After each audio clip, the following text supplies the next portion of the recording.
아빠와 아들이 일본어로 대화를 하면 어떤 나라 사람일까요? 이 회사 그룹은 부자 간에 일본어로 대화를 하거나 한국어는 조금만 하거나 그런데 국적은 다 한국이에요. 이 회사는 CM송으로도 유명하죠. 세계 모두가 오고 싶단 곳 소원과 환상이 가득한 이곳 사랑의 낙원이에요. 한국에서 제일 높은 건물이 어디죠? 123층, 높이 555m, 세계에서 다섯 번째로 높은 건물 롯데타워죠. 한국인 중에서도 세계 부자 랭킹 최고 순위까지 올라갔던 사람도 이 기업 창업주죠. 100세까지 살면서 최고의 부자로 살았고 창업 1세대 재벌 가운데 가장 오랜 시간 건좌해 있었는데 말년의 노화로 인해 끝이 안 좋았던 창업자, 그런 아버지가 별세 직전까지 건좌를 지키려 하고 하니까 아버지의 건좌를 끌어내린 후계자 둘째 아들, 그리고 수수께끼에 쌓인 주변 인물들까지 첫째의 장점으로 자리를 지켜내지 못하고 그룹에서 쫓겨난 아들, 재벌의 세계에서도 같은 하늘나래 두 개의 태양은 존재할 수 없다라는 것을 명백하게 알려준 재계서열 5위 롯데그룹입니다. 1965년 해외에서 성공한 한 사업가가 한국으로 입국합니다. 울산에서 농업학교를 졸업하고 20살 때 일본으로 넘어갑니다. 아르바이트로 열심히 돈을 모아 일본의 대학을 졸업하고 비누를 만들어 팔아 돈을 모아서 껌 사업을 일으켰던 45살 제1교포 사업가 신격호였죠. 신격호 회장은 젊을 때 작가가 꿈이었다고 하는데요. 베르테르의 슬픔의 샬롯테에서 이름을 따서 롯데라고 회사명을 지었다고 합니다. 일본에서 껌 사업이 잘 되었는데요. 생산 유통 단계에서 도매를 거치지 않고 자전거나 오토바이로 직접 납품했다고 합니다. 그러면 마진이 높아지죠. 지금은 흔하지만 어른, 아이들도 친숙할 수 있게 껌을 만든 거죠. 그리하여 일본의 선도업체였던 미국, 일본 기업을 제칩니다. 그 다음 스위스에서 기술자를 영입하여 초콜릿을 만듭니다. 누구나 들으면 아는 가나 초콜릿이 탄생합니다.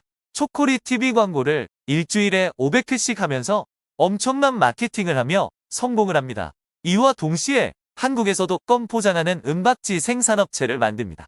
이게 불과 사업 시작 후 10년 만에 이루어진 일입니다. 1965년 한국은 연간 국민소득 1인당 110달러에 불과했습니다. 그때 당시 한국은 세계 최빈국 중 하나였습니다. 일본은 당시 우리보다 10배 정도로 국민소득이 높았고 급성장하고 있었는데 어느 날 한국에 소문이 돌았습니다. 제1교포 신격호가 돈을 많이 벌었다더라. 당시 정부는 신격호 회장이 일본에서 번 돈들을 어떻게 하면 다시 한국으로 가져올 수 있을지 고민 중이었는데 관광사업으로 유입하여 일본인들이 한국으로 여행할 수 있게끔 계획 중이었습니다. 근데 한국에는 변변한 호텔이 없었는데요. 그래서 정부에서 롯데한테 세금 및 규제를 완화하여 만들어진 것이 지금의 소공동의 롯데호텔입니다. 당시 대한민국에 있는 건물 중에서 최대 규모이고 경부고속도로 짓는 만큼의 엄청난 투자금이 들어갔습니다. 그뿐만 아니라 주변의 롯데백화점도 국내 최대 규모로 지어졌습니다. 이를 계기로 일본에서 성공한 롯데가 국내 사업을 확장하며 거듭나는 결정적인 계기가 됐습니다. 1974년에는 동방청량음료를 인수하고 지금의 롯데칠성이 됐죠. 1979년에는 롯데가 호남석유화학을 인수하여 지금의 롯데케미칼의 시점이 되었습니다. 그리고 1988년에는 88올림픽으로 인한 관광 대비하여 잠실 롯데호텔월드가 지어집니다. 롯데는 IMF라는 외환 위기일 때도 다른 대기업과는 다르게 튼튼했습니다. 신격호 회장은 다른 기업처럼 돈을 빌려서 사업하는 걸 좋아하지 않았습니다. 당시 롯데는 폐쇄적인 문화가 있다고 하는데요. 신격호 회장은 주식시장에 기업을 상장하는 걸 꺼려했다고 합니다. 그리고 기업과 자기 사생활이 노출되는 걸 극도로 꺼렸다고 하네요. 당시 일본 롯데와 한국 롯데 사이는 신격호 회장이 주도하고 있었습니다. 신격호 회장은 당시 부인은 3명인데 자식은 4명이고 사업에 참견할 형제도 없고 건강하게 장수까지 하며 위협할 존재가 없는 그룹의 왕의 자리를 차지하고 있었죠. 사람은 영생을 할 수 없기에 이 시점에서 첫째 신동주 회장에게 일본 롯데를, 둘째 신동빈 회장에게는 한국 롯데를 맡기게 되었죠.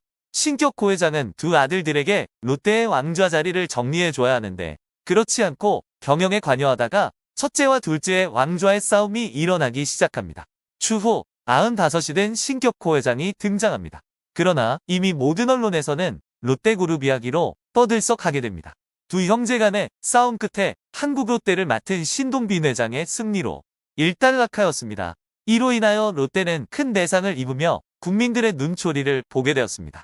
이후 악재가 찾아옵니다. 2016년 사드 부지로 롯데가 골프장을 내주면서 중국이 한알령을 내리게 됩니다. 이로 인해 중국 내 100군데가 넘는 마트와 백화점이 모두 문을 닫습니다. 2018년에는 국정농단 사태로 연루되어 신동빈 회장이 구속되는 위기까지 옵니다.